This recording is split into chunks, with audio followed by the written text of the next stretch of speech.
আসসালামু আলাইকুম। আসসালাম ওয়া রাহমাতুল্লাহি ওয়া বারাকাতুহু।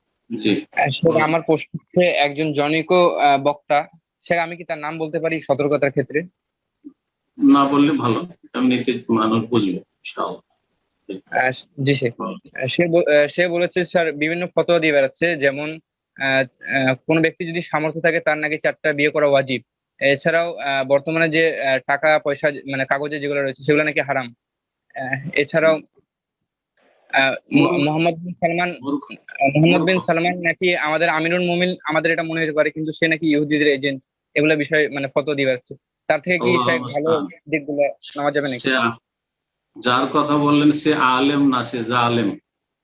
সেই ব্যক্তি আহলে সুন্নাত নয়, সে খারেজি। ভালো করে শুনে রাখছেন, যেই ব্যক্তি বলবে সবচাইতে ভালো সরকারকে মুনাফিক এবং কাফেরদের এজেন্ট, সেই ব্যক্তি নিজে হচ্ছে হয় সে রাফেজি শিয়া প্রেমী বা শিয়া, আর না হলে সে খারেজি জঙ্গি।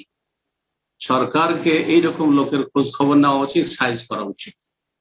যে কোনো সরকারকে বলবো এইরকম অসৎ লোকদেরকে, খারেজি জঙ্গিদেরকে সাইজ করুক। এটা তাদের সুবিচার হবে এবং আল্লাহ তাদেরকে যাজায় খায়ের দেবে ইনশাআল্লাহ। আর তারপরে বলছে যে টাকা ব্যবহার করা, যেমন ওই মূর্খকে বলেন যে তাহলে তুমি টাকা ব্যবহার করিও না, আর ওই মূর্খের ভক্তদেরকে বলেন যে তাদের মূর্খামিটা দূর করুক। আর তারপরে আরো কি বললেন যে 4টা বিয়ে করো, আজ কোন আইমা বলেন না, আবু হানিফা না, শাফি না, মালিক না, আহমদ। আর এই জাহেলের ফতোয়া দেওয়ার অধিকারও তো নাই। দিন কোথায় বা পড়েছে? জেনারেল লাইনে পড়ে মুফতি ফতোয়া দেওয়া শুরু করবে, এটা একেবারে বড় গুমরাহি। যদিও ফতোয়া ঠিক দেয় তবুও সে ব্যক্তি কোথায়?